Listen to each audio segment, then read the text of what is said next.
Hola a todos, bueno, nos volvemos a encontrar aquí en este rincón de Tricología Sabine, como decimos siempre, para aprender del cabello y otras cositas. Y hoy vamos a continuar toda esta saga que venimos trabajando con relación al tema de colorimetría, y hoy tenemos la segunda parte de esa saga. En la última ocasión habíamos dicho que bueno, que ya teníamos claros el porqué de toda esta saga, de por qué es importante revisar los conceptos que tenemos de hace mucho tiempo atrás y empezar a trabajar con base en nuevos desarrollos que se han dado en tema al torno cosmético, en torno a ese tema. Y quedamos aquí en punta con este tema, con qué voy a tinturar. Entonces de eso es de lo que vamos a hablar hoy, con qué producto voy a tinturar, ¿cierto? Tengo que tener claro cómo funcionan, dónde funcionan los productos que utilizo para colorear o para decolorar mi cabello, y tengo que tener claros cuáles son los activos que químicamente los componen para ver sus posibles interferencias o sus afecciones en la fibra capilar. Para ello, pues como sucede en todo, hay que hacer un diagnóstico previo. Hombre, si vas al médico, el médico cuando entra no te dice, ay mire, tómese esta medicina porque es que usted tiene cara de que le duele el estómago. No, el médico primero le hace todo un diagnóstico, le hace exámenes, la examina, mira a ver qué tiene y con base en ello le va a dar una medicina. Aquí en nuestro caso es igual, tenemos que hacer un diagnóstico previo antes de aplicar un color, antes de hacer sobre todo una decoloración. Tengo que mirar el estado de la fibra capilar, cómo está, si el proceso aguanta, si no aguanta, si el color que la señora se quiere aplicar en efecto es el color que le va a quedar bien. Es decir, hay muchas cosas, pero siempre debe mediar un diagnóstico previo. Y en ese diagnóstico previo básicamente nos vamos a centrar en el estado de la fibra capilar. Para poder hacer un buen diagnóstico de ello, les recomiendo que miren los videos anteriores que hemos hecho, particularmente aquel que habla de la química del cabello y tal, porque ahí hablamos de la estructura del cabello, de cómo se compone la parte química, y eso nos va a servir mucho para este tema de los diagnósticos del cabello. Entonces vale la pena que le peguen una revisadita a ese tema. ¿Qué es importante tener claro cuando hablamos de no solo de procesos de color, en términos generales procesos químicos? Decoloraciones, alisados, las permanentes son terribles. Son procesos en los que debo hacer un diagnóstico muy cuidadoso del estado inicial de la fibra capilar. ¿Por qué? Porque en todos esos procesos lo que va a mediar para hacer ese cambio es una hidrólisis capilar. Eso fue lo que hablamos anteriormente. ¿Qué es la hidrólisis capilar? Pues acordémonos que la hidrólisis capilar es la apertura de la cutícula, ya lo vamos a repasar un poquito, pero es la apertura de la cutícula, ¿sí? Entonces debo tener claro que si voy a hacer una hidrólisis y tengo mi cabello que no está muy sano, que la fibra capilar no se ve como con la resistencia adecuada, pues si decido realizar el proceso seguramente cosas muy feas van a pasar. Voy a maltratar el cabello más de lo que ya está. Entonces es fundamental y es muy importante que tengamos claro que cuando yo voy a hacer una hidrólisis capilar, pasa lo que veo acá. Si yo voy a aplicar un tinte en un cabello sano, completamente sano, natural, virgen, este es el estado de esa fibra capilar. Antes de iniciar el proceso, esta fibra capilar está así, está sana, la cutícula está cerrada, esto es como está ese pelo natural. Pero durante el proceso, si hablo de un tinte, lo que voy a hacer es abrir estas pequeñas escamitas de queratina. Si revisan el video que les dije anterior, eso lo comparamos igual a un techo en tejas de esas pequeñitas de barro, de arcilla, y lo que hago es que el amoníaco sube el pH del cabello y hace que esas pequeñas escamitas se separen. Eso es lo que se llama abrir la cutícula, es una apertura de la cutícula. Entonces, una hidrólisis capilar es la apertura de la cutícula que se puede dar en condiciones de acidez con pHs menores a 3 o de alcalinidad con pHs mayores a 8, que es lo que hacemos en el caso de los tintes permanentes. Abrir la cutícula. Entonces, miren lo que le pasó a ese cabello natural. Estaba así, sano, bonito. Y miren cómo se puso durante el proceso. ¿Ustedes se imaginan si yo no hubiera hecho un buen diagnóstico y resulta que antes de iniciar el proceso este era el estado de mi fibra capilar? Si yo tengo una fibra capilar maltratada, quiere decir que está así, la cutícula está abierta. Y le aplico un químico que va a hacer, que lo que va a hacer es abrir más esas escamitas. Pues, ¿qué pasa? Pues que las va a separar y se van a caer, se van a caer, se van a caer. Y este es un pelo fundido. Si ustedes ven este pelo aquí fundido, lo que pasó básicamente fue que parte de la cutícula desapareció. Entonces piensen en el pelo didáctico, vean mi pelo didáctico. La cutícula es el equivalente a la manguera, ¿se acuerdan? Entonces lo que pasa es que si esta manguerita está dañada, deteriorada y le pongo un químico muy agresivo, pues la manguera se va a deteriorar. Eso es lo que vemos aquí. Parte de la manguera, o sea, parte de la cutícula, recuerden que aquí la manguera es la cutícula, se deterioró. Y al deteriorarse queda expuesto el córtex, que son estas microfibras y macrofibras. Vean ahí las microfibras y las macrofibras. Si quedan expuestas, se deterioran y el pelo pierde masa y por eso es que se revienta. Entonces, esto es lo que vemos en un pelo fundido.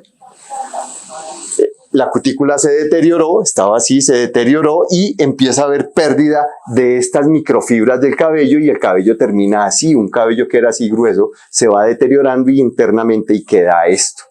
Esto es un cabello fundido, eso es un cabello al cual le hice una hidrólisis en un momento que no correspondía. Si no hice un buen diagnóstico capilar, esto es lo que va a pasar. Entonces debo ser muy cuidadoso con ese tema. Ahora, muchas se preguntarán, ay, entonces, si el proceso no se puede hacer, ¿tengo que seguir con ese pelo así? Pues sí, por un tiempito, ¿qué hacemos? O sea, lo que debo tener claro es que la señora vino a mí, a buscarme a mí, ya viene con el pelo así, yo no le dañé el pelo, señora, qué pena.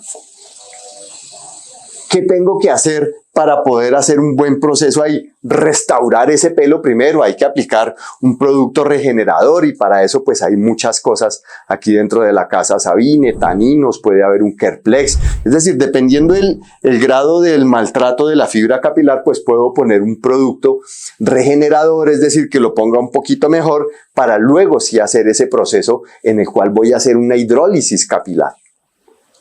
El mejor ejemplo que yo les pongo siempre es la señora que se quiere hacer una cirugía estética y se quiere poner de aquí, ¿cierto? Y resulta que llega donde el cirujano y el cirujano le dice, no, yo le quiero hacer la cirugía porque esa plática yo la necesito, yo me quiero ganar ese dinerito, pero es que señora, usted tiene una tensión, una presión arterial de 180 sobre 120 o sobre 100. No, así no le van a poder hacer la cirugía. ¿Por qué? Porque si intentan ponerle un proceso de anestesia y tal, usted se va a morir. Le dice, váyase para la casa, tómese esto y en un tiempito viene y miramos a ver qué se puede hacer. Aquí pasa lo mismo. Y yo siempre le digo a mis amigos estilistas que seamos prudentes con ese tema. No queramos ganarnos la plata ya rápido y que el cliente llegó y venga, yo le hago el proceso, porque no. Un cliente agradece más si usted le dice, mire, vaya primero o venga, le hago aquí un proceso en el cual vamos a restaurar esa fibra capilar y en un tiempo miramos a ver hasta dónde podemos hacer esa decoloración o lo que usted quiere, el alisado, yo qué sé. Si usted hace eso, su cliente va a valorar y va a entender que a usted le importa más el cuidado de su fibra capilar que su plata. Eso no tiene precio y los clientes lo van a ver y seguramente se lo van a reconocer. ¿Cómo se lo van a reconocer? Con más trabajo, con más cosas y sobre todo hablando bien de usted. Entonces, a eso hay que apuntarle y a eso hay que trabajar.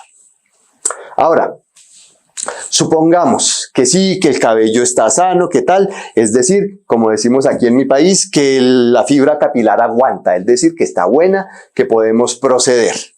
Entonces, ¿qué vamos a hacer? Pues hay que hacer lo mismo, un diagnóstico, determinar cuál es el porcentaje de canas que tenemos en ese momento, cómo está la fibra capilar, qué tan grueso es decir, la densidad. Hay muchas cosas que hay que analizar, procesos anteriores, colores anteriores, para poder hacer ese proceso. Entonces, si ya lo tengo claro, que sí se puede, que aguanta, pues vamos a arrancar a trabajar ahora sí. Y la primera pregunta que tenemos que hacernos es, bueno, para este proceso, ¿qué voy a aplicar? ¿Cuáles son los productos que voy a aplicar? ¿Qué es lo que utilizo regularmente para trabajar en temas de color? Pues hay muchas alternativas, ¿sí? Entonces, ¿cómo se conforman o cuáles son las opciones de coloración para el cabello que tenemos y en qué caso utilizo cada una? Entonces, arranquemos por los temporales. Bueno, ahorita los vamos a definir uno a uno. Entonces, vamos a decir que los tintes los podemos clasificar de acuerdo con la zona de la fibra capilar donde van a trabajar. Entonces, tenemos este grupo que son los temporales, los semipermanentes, y hay otros que se llaman semipermanentes de larga duración o demipermanentes, que estos productos se van a fijar básicamente en la cutícula del cabello, en la parte externa. Algunos tendrán algunas moléculas que, dadas las características del producto, que se alcancen a incorporar en las primeras capas de la cutícula, sí puede ser, ¿cierto? Y ahorita los vamos a ver cada uno. Pero de eso es de lo que se trata. Estos trabajan allá, por eso son semipermanentes, temporales y demipermanentes. Y existen otros que son los que, digamos, los que más difusión tienen, que son los tintes permanentes. Estos tintes permanentes son aquellos que trabajan dentro de mi cabello en el córtex.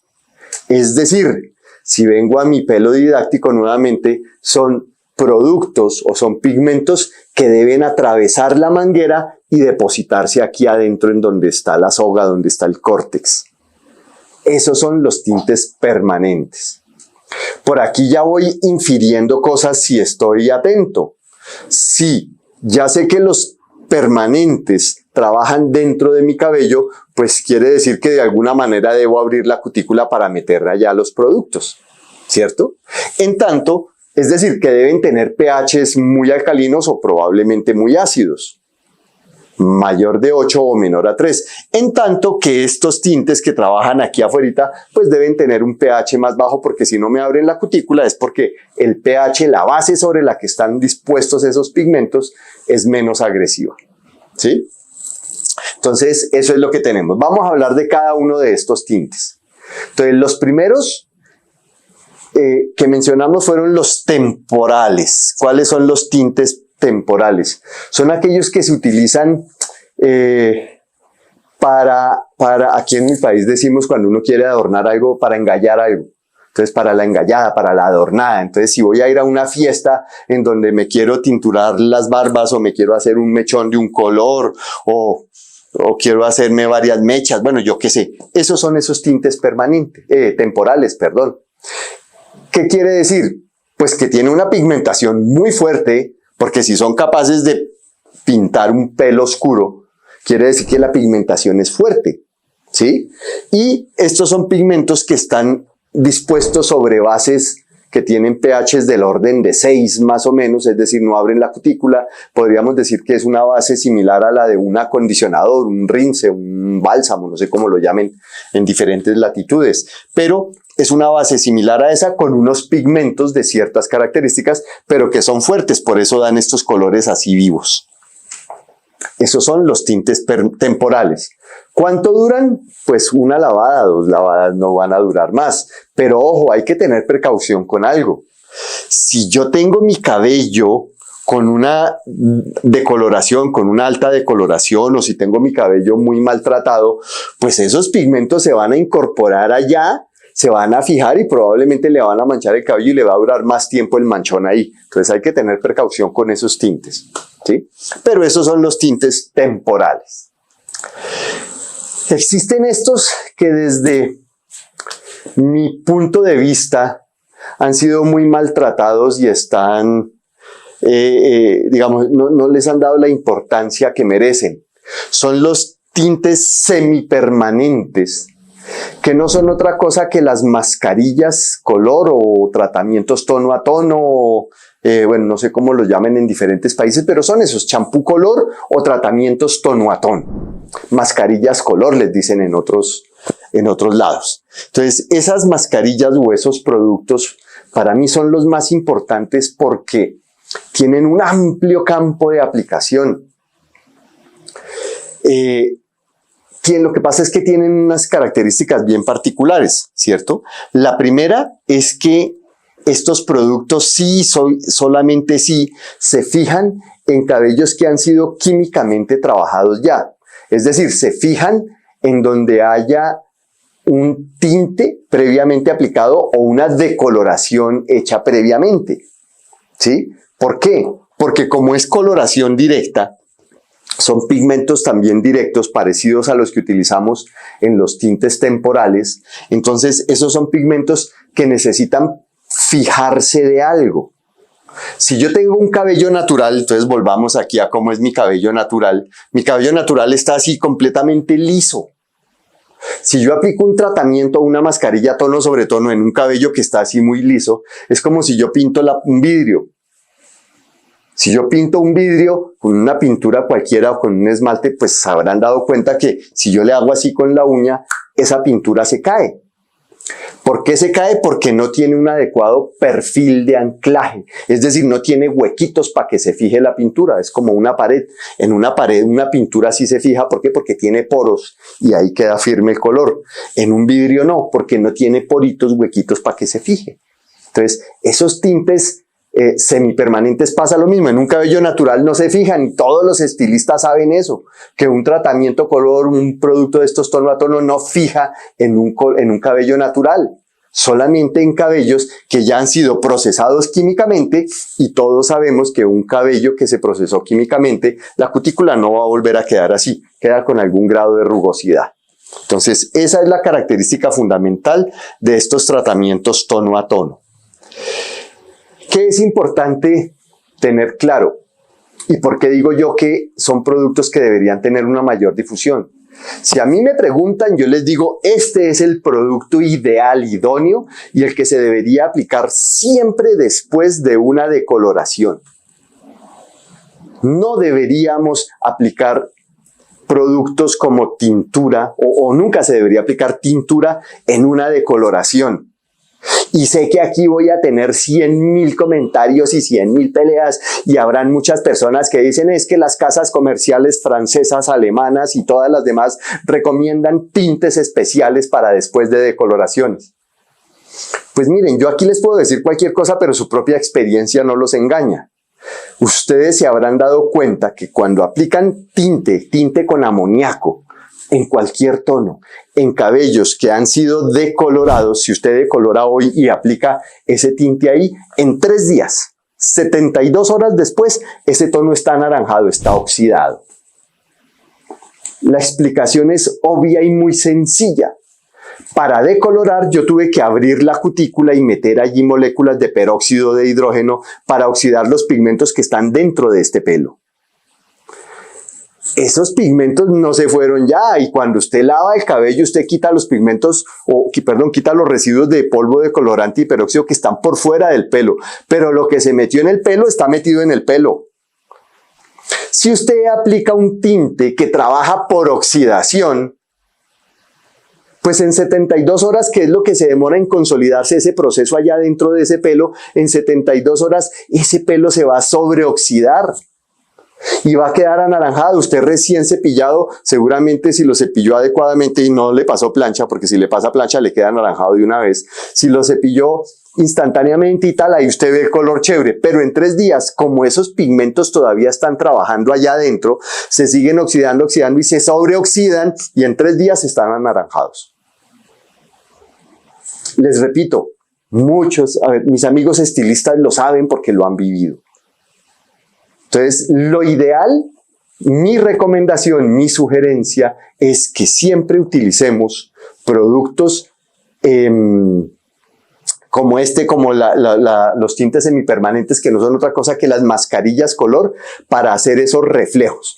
Que si los quiere platinados, pues hay un tratamiento tono a tono plata. Si los quiere beige, hay un tratamiento tono a tono beige. Si quiere rojos, cobres, no sé, lo que sea, ahí está. Entonces, esa es una muy buena opción y ténganlo en cuenta. Y más adelante, cuando hablemos de coloraciones, vamos a ver ese tema, ¿sí? Existen unos muy especiales que tenemos nosotros que se llaman los flash color, que son esos mismos pigmentos, los tratamientos tono a tono, pero en una versión spray. Entonces, esto es para hacer procesos de color, digamos, rápido. Nosotros decimos para apagar incendios. Una señora que llega a cepillarse con el cabello así, no tiene tiempo de hacerse una mascarilla, de hacerse tinte, pues simplemente se aplica el flash color y revive el color instantáneamente. No necesita tiempo de pose, no necesita nada.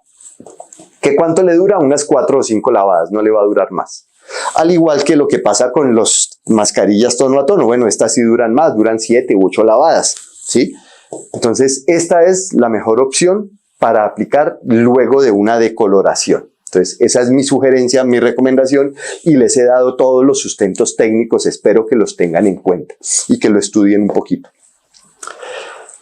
Estos son unos tintes que a mí me parecen bien especiales y bien particulares, porque de cierta manera son incomprendidos. Se llaman los tintes semipermanentes de larga duración o demipermanentes, que no son otra cosa que las genas, lo que llamamos genas. Entonces, lo que pasa es que en torno a eso falta esa información. Entonces, ¿qué es una gena? Esas genas son unos productos que normalmente los venden como un producto natural. Muchas empresas lo venden como un producto natural, pero está claro que no son productos de origen natural. Si fuera una gena natural, la gena natural solo tiñe de un tono rojizo. Y si usted va a ver la carta de color, le muestran tonos champaña, negro, rojo, lo que usted quiera, ¿sí? Entonces, primero eso, no son productos naturales. Segundo, sí son una buena alternativa de color porque pues cubren la cana bien, es decir, cuando lo saben aplicar da un buen cubrimiento, ¿cierto? Tienen un público. Las señoras, digamos, mayores normalmente son muy afines con ese producto y les gusta mucho. Entonces uno encuentra personas que se aplican ese tinte y les gusta. Entonces, ¿qué pasa? Que una persona que se aplicó una gena, un producto de estos, pues no tiene otra opción prontamente. Es decir, después de eso inmediatamente le toca volverse a aplicar eso porque no tiene otra opción, ¿sí? ¿Qué es lo que pasa con ellos? Ellos dicen, ojo con esto, que no requieren agua oxigenada y que no contienen amoníaco. Eso es cierto, pero ojo porque ahí es donde está la trampilla. Los pigmentos que estos tintes utilizan, que estas genas utilizan, son exactamente los mismos pigmentos que se utilizan en los tintes permanentes. Ya se lo voy a mostrar. Entonces, ¿qué pasa? Si son los mismos pigmentos, ¿cierto? Entonces yo los invito a que revisen en donde dice ingredientes, y si ustedes miran en los ingredientes de estos productos se van a dar cuenta que los pigmentos son los mismos que están presentes en los tintes de coloración permanente. Parafenilendiamina, resorcinol, metalparafenilendiamina, nitroparafenilendiamina, paraminofenol, son los mismos pigmentos, exactamente los mismos, solamente que para oxidarlos, ellos dicen, yo no necesito agua oxigenada. Sí, no necesita agua oxigenada, eso está claro. Entonces, ¿cómo los oxidan? Porque esos pigmentos, para que revelen el color, hay que oxidarlos. Pues fácil, también tienen perborato de sodio. Ácido cítrico. Bueno, ¿qué pasa? Pues que el perborato de sodio es un oxidante y cuando se le pone agua, se activa y oxida las moléculas de color y así es como revela el color. Entonces, ¿qué es lo que pasa? Que en efecto no tiene amoníaco, no contienen amoníaco, eso es cierto, no contienen amoníaco. Como no contienen amoníaco, ojo porque acuérdense que el amoníaco es el que abre la cutícula. Entonces, si no abre la cutícula, quiere decir que esos pigmentos se están fijando aquí por fuera en la cutícula. Entonces, ¿cuál es el problema? Que usted está pintando por fuerita su cabello, algunas moléculas, porque igual tiene perborato, alcanzan a incrustarse dentro de la cutícula. Es decir, usted está pintando su cutícula con una pintura muy buena, con unos pigmentos muy firmes. Eso es lo que pasa y ese es el problema de esas hennas, que cuando usted aplica eso, esa cutícula está bien pintada, bien sellada ahí, no se va a abrir para que usted piense en aplicar un tinte de otras características. Decolorarlos es complicado, hay que hacer procesos largos, es decir, eso tiene su ciencia trabajar estos tintes, pero a mí me parece que son una buena alternativa de color. Adicionalmente tienen un mercado importante y la persona que ya se aplicó esto no tiene de otra, le toca seguirse aplicando eso, no hay más, ¿cierto? Mi sugerencia para mis amigos estilistas, pues aprendan a aplicar estos tintes. Todos sabemos que estas hennas, cuando se aplican, dejan unas características particulares en la fibra capilar porque queda como carrasposita, no queda muy firme, ¿cierto? Deja la fibra capilar áspera. Entonces mi sugerencia es: aplíquenlos, mézclenlos con mascarillas, algo que brinde un poco de suavidad. Pónganle después de la aplicación productos tipo Livón para que dé suavidad. Es decir, hay varias formas en las que yo puedo hacer que el resultado sea más bonito, más agradable, que el pelo quede más brillante. Entonces, básicamente aprendan a mezclarlas con mascarillas muy nutritivas y se van a dar cuenta que el resultado es chévere, es bonito y les da una buena fijación de color. Vienen ahora los pigmentos permanentes, que son los que utilizamos con mayor frecuencia. Estos, dijimos, son permanentes. ¿Por qué? Porque trabajan en donde están mis pigmentos permanentes, es decir, dentro del pelo. Tengo que meterlos allá en el córtex, ¿sí? ¿Qué quiere decir? Que para llevarlos hasta allá, hasta el córtex, pues debo abrir la cutícula.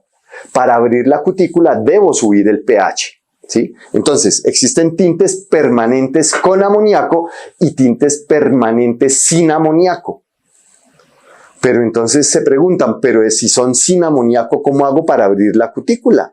Porque si son permanentes, tienen que entrar los pigmentos. Entonces, los tintes permanentes sin amoníaco contienen otro activo diferente que se llama la etanolamina. Y ella hace las veces del amoníaco, es decir, sube el pH para abrir la cutícula. ¿Qué es lo que sucede? Es decir, digamos que si hablamos de fuerza, el amoníaco sería un alcalinizante, por llamarlo de alguna manera. Los químicos se estarán muriendo de la risa al oírme decir eso, pero es un alcalinizante, es un producto que me sube el pH, que es más fuerte que la etanolamina. Digamos que la etanolamina sería un alcalinizante débil, ¿sí? Entonces uno es más potente que el otro. El amoníaco hace una mayor apertura de la cutícula, los pigmentos ingresan mejor, las moléculas de pigmento ingresan mejor y fija más el color. Estos tintes que son sin amoníaco, en algunas casas creo que los llaman soft color, dan una fijación menos fuerte que los otros, pero ambos son amoníacos. Lo que debo tener claro es que son productos que los pigmentos van a ingresar hasta el córtex. ¿Para qué? Para reaccionar con mis pigmentos que tengo allá. Esa es la forma como trabajan estos tintes permanentes. ¿Cómo se componen estos tintes permanentes? Esto es importante. Los tintes permanentes se componen de 3 fases, básicamente 3 fases. Y todas esas fases cumplen una función importante. La base es digamos, la que compone la mayor parte del tinte. Hay una base, es decir, la base es una crema. Esa crema está hecha con alcoholes grasos, bueno, con unos activos, y aquí es donde uno adorna un tinte. Es decir, en esta base es en donde usted le pone cosas chéveres para que su tinte sea mejor que el otro. El tinte de Sabine tiene aceite de coco, tiene aceite de oliva, tiene manteca de cacao, tiene una cantidad de extractos de activos muy bonitos para que la fibra capilar. De hecho, las personas que trabajan nuestro tinte siempre dicen que es el tinte que les ha dado mayor brillo, mayor duración y mayor fijación del color comparado con todos los de otras casas alemanas, italianas, de donde usted quiera, porque tenemos una muy buena base. Aquí es donde está la diferencia de un tinte, en la base. Y esta base se le dice también vehículo. ¿Por qué? Porque aquí en este vehículo es donde viajan los activos que van a hacer la fijación de color, que son el amoníaco y los pigmentos. Bueno, aquí podría ser amoníaco o etanolamina. Y esta fase de aquí, el amoníaco o la etanolamina, tienen una función específica: abrir la cutícula. ¿Para qué? Para que estos otros pasajeros que viajan en este vehículo, que son los pigmentos, entren dentro del cabello y reaccionen químicamente, tanto con el peróxido de hidrógeno, con el que ya los mezclé, más las moléculas que tengo aquí dentro de mi cabello de más pigmentos, con la melanina natural básicamente que tengo acá. Y así es que se lleva a cabo el color, el proceso de color. Debo tener claro esto, que los pigmentos que trabajo en estos tintes son pigmentos que trabajan a través de un proceso de oxidación. Por eso si abres un tinte negro, un tinte rojo o un tinte castaño, la crema es del mismo color, es blancuzca, color crema. Pero cuando se mezcla con el peróxido de hidrógeno, revela el color. Hay que darle un tiempo y empieza a revelar el color. Y aquí dentro de mi cabello se fijan gracias a los pigmentos que tiene que haber aquí, particularmente amarillo, ya hablaremos de eso. Así se componen estos tintes. Y lo que determina la calidad de este tinte es la base, el vehículo que está transportando los pigmentos. Bueno, y por último, tenemos a los decolorantes. Los decolorantes no aportan color, eliminan color. ¿Qué es lo que debo tener en cuenta? De los decolorantes, ojo, vamos a tener un capítulo especial hablando de decoloraciones, pero hoy lo voy a mencionar como un producto de los que utilizamos para hacer procesos de color. ¿Qué debo tener claro de los decolorantes? Primero, que los decolorantes siempre se deben mezclar con peróxido de hidrógeno. ¿Por qué? Porque es que el que decolora es el peróxido de hidrógeno. La función fundamental de los decolorantes, del polvo decolorante o de la crema decolorante, es abrir la cutícula. ¿Qué es lo que pasa? Que abre la cutícula y para abrir la cutícula necesita productos que tienen pHs altos, perboratos, persulfatos, que también terminan aportando algo dentro del proceso de oxidación, sí, pero no es su función fundamental. La función fundamental de los decolorantes, polvo decolorante o crema decolorante, es abrir la cutícula. ¿Para qué? Para que el peróxido de hidrógeno sea el que haga la labor de oxidación, de aclaración. Es muy fácil, o sea, yo siempre les digo que eso es una respuesta muy fácil de justificar. Piense que usted va a hacer dos decoloraciones, una en un cabello que es una base natural 7 y otra en una base natural 1. ¿Sí? Entonces son un castaño claro y un tono negro oscuro. Yo utilizo el mismo polvo decolorante, pero donde tengo una base más clarita, utilizo agua oxigenada de 20 volúmenes. Pero en el cabello oscuro, si es una fibra capilar sana y tal, puedo llegar a utilizar de 40. Lo que tengo que saber es cómo lo utilizo, que como les digo, a eso le vamos a hacer un capítulo especial. Pero utilizo el mismo polvo decolorante, pero peróxido de hidrógeno de 20 aquí y de 30 o de 40 aquí. Si el que decolorara fuera el polvo decolorante o el decolorante, ¿para qué cambia el peróxido? Esa es la respuesta, porque es que el que decolora es el peróxido, porque tiene más moléculas de peróxido de hidrógeno, es decir, tiene más oxígeno libre para reaccionar con las moléculas de pigmento, oxida más. Esa es grosso modo la explicación. Entonces, eso es lo que debo tener claro. Y lo segundo que debo tener claro en los procesos de decoloración es que un fenómeno de decoloración no es un fenómeno físico. Es decir, que allá entran las moléculas de peróxido de hidrógeno y entonces a las patadas sacan a los pigmentos que hay allá. No, es un proceso químico, es una reducción. De eso vamos a hablar más adelante. Entonces, hasta aquí llegamos hoy y ya describimos todo digamos, la naturaleza de los productos con los que vamos a trabajar. En el próximo capítulo vamos a empezar a ver cómo es que ellos se relacionan y cómo es que trabajan aquí dentro de mi cabello. Ya vamos a empezar a hablar de cubrimiento de canas, de aplicación de tinte, de por qué debe ser húmedo. Todo ese tipo de cosas los vamos a ver en nuestro próximo capítulo. Por lo pronto, entonces, como siempre les decimos, síganos en redes. Si les gustó, denos un like bien chévere y recuerden que amor con amor se paga. Aquí nos esforzamos en hacer las cosas bien hechas, en llevarles buena información. Entonces, si les gustó, compártala, suscríbase al canal sobre todo. Y nada, ahí nos seguimos viendo para seguir hablando de colorimetría y de tricología. Chao.